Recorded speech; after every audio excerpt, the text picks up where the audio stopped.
Attends, c'est bête, tu vas l'abîmer, je vais t'aider là. C'est pas... Quoi? Bah, Mais va manger de la soupe, toi. Oh putain. Regarde, t'as essayé juste ça, regarde. Tac. Et tac. T'avais pas essayé ça? Non, je voulais me challenger un peu, donc... Non. Martin. Non. Martin. Je vais chez l'énergie, hein.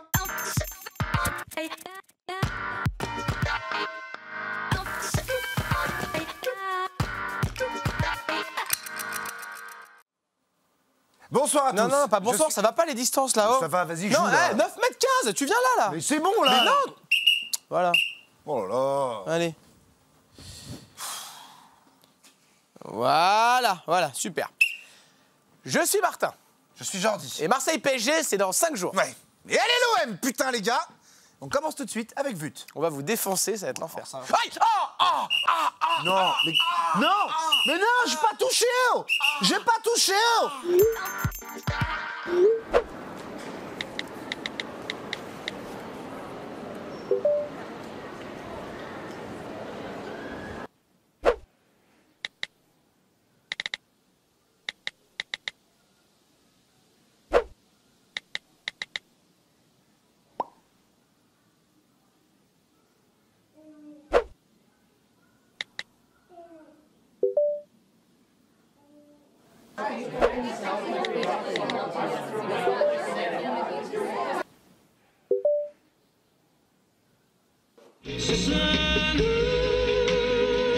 Allô? Attends, 2 secondes, j'ai un double appel. 2 secondes, raccroche pas, 2 secondes.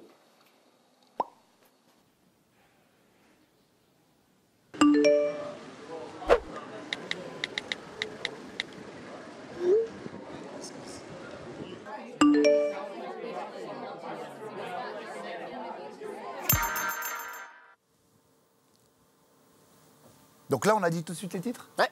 Ils se font pas chier, les sourds-muets. Ça va pas bien, quoi? On s'en fout, ils nous entendent pas. Hein. Ouais, c'est pas faux. Événement, aujourd'hui 17 octobre, c'est la journée internationale du refus de la misère.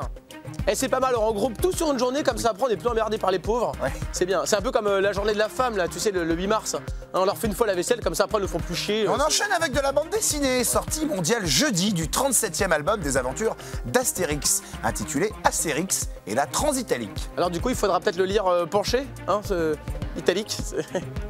Écologie, Anne Hidalgo envisage d'interdire les voitures à essence dans la capitale à l'horizon 2030. Et en même temps, elle a raison. Si on veut le voir, De quoi? l'horizon. Ah, j'ai compris. Révélation, le drapeau européen, c'est la Vierge Marie et les 12 étoiles, ce sont les 12 apôtres, estime Clémentine Autain. Bah, bien sûr. Ça serait pas Jésus qui t'a vendu ta weed, Clémentine? La weed. Moi, je suis comme ça, la weed. Et un petit cantu, tout de suite, Ah, bah, pour avec vous plaisir, calmer. oui. Quand tu apprends que Trump quitte l'UNESCO, No, God! No, God, please, no! Cyclisme, aujourd'hui a été dévoilé le parcours du Tour de France. Il partira donc de Noirmoutier, ça on le savait, et il fera la part belle aux étapes de plaine, mais aussi de montagne. Ça pique. oui, ça pique. On reste en selle avec le Tour de France en chiffres et en vrac. C'est maintenant, dans cette formidable émission qu'est Canal Bis. Vrac.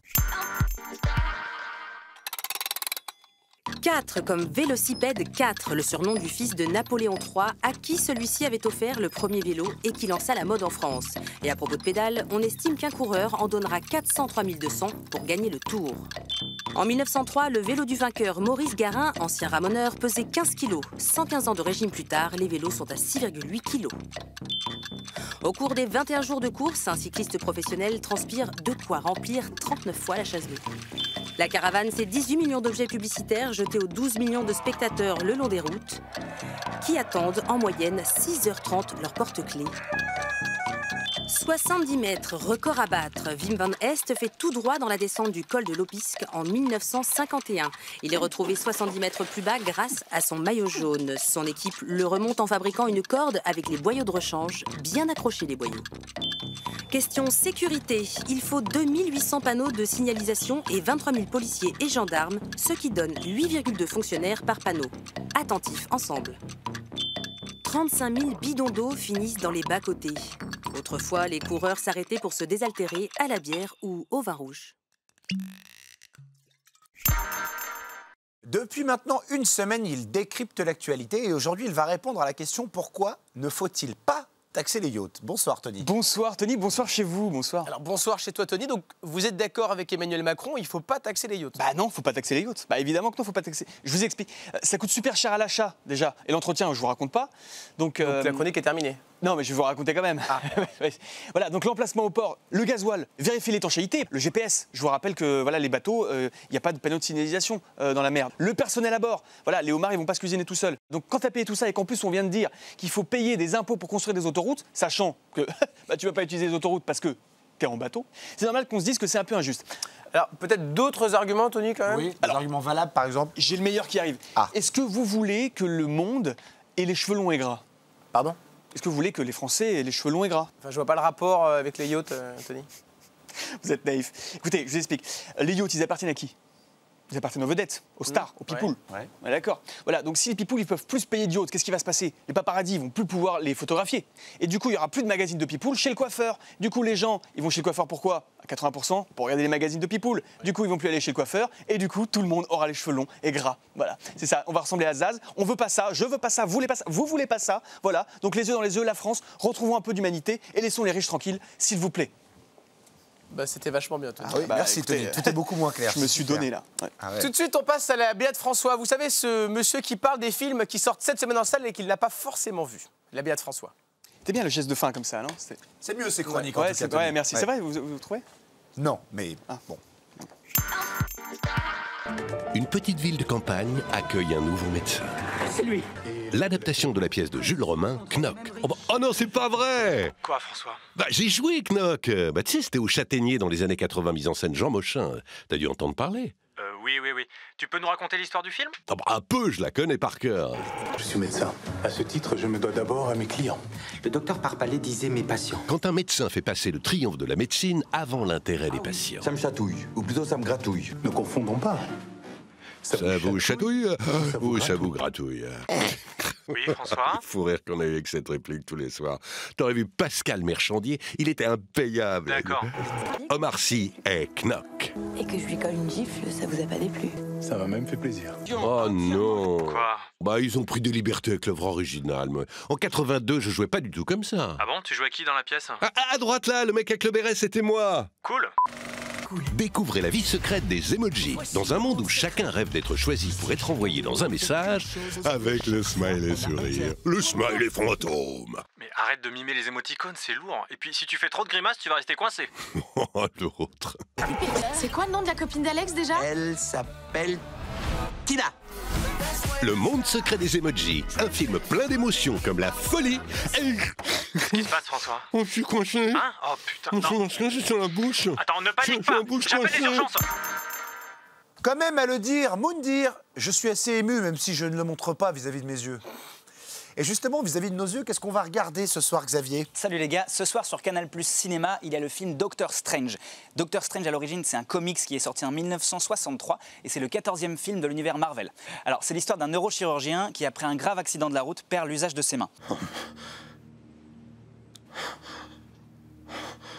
Donc bon, dans le film, le gars, il a de la chance, il se retrouve avec des pouvoirs magiques, mais j'aimerais quand même rappeler qu'il est très important de respecter le code de la route. Oui. Là, on a une situation classique de dépassement par la gauche, sous chaussée glissante en plus.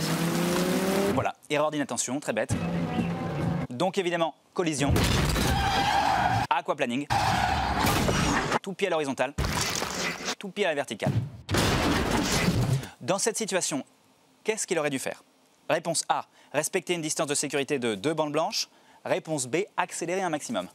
Réponse A. Très bien vu. Yes. C'est exactement ça. Bah, j'ai mon permis, hein, donc. Ah bah ça se voit, hein, franchement, impeccable. Ce soir, c'est quoi? C'est Doctor Strange sur Canal+ Cinéma. Merci Xavier. Canal Bis, c'est malheureusement fini pour aujourd'hui. On se retrouve jeudi, car demain, il y a foot sur Canal. Enfin, foot. C'est le PSG qui joue. Hein. Donc si vous avez autre chose à faire, vous pouvez évidemment vous balader, etc. Ou bien continuer à nous écrire sur les réseaux sociaux. Et comme chaque soir, depuis tous les soirs, on se quitte en musique. Aujourd'hui, 17 octobre, on rend hommage à la journée mondiale de la greffe et du don d'organes. À jeudi.